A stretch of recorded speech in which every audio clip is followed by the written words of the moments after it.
It is extremely easy to use the split screen on the Pixel. Let me show you step by step. Okay, so let's say I want to do a split screen between Chrome and YouTube. I will first open both the apps one by one. So I open Chrome. Now I open YouTube.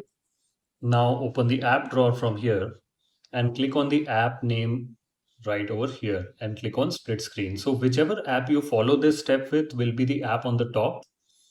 So YouTube is on the top, and then I can select any app from the app drawer to be at the bottom of the split screen. So by default, it splits the screen equally, but you can always resize the divider like this.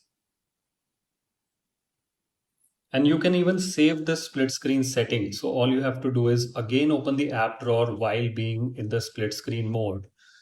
Click over here and save pair. So next time I want to open YouTube and Chrome in split screen, I just need to click on this shortcut. It will even remember the positioning of this divider.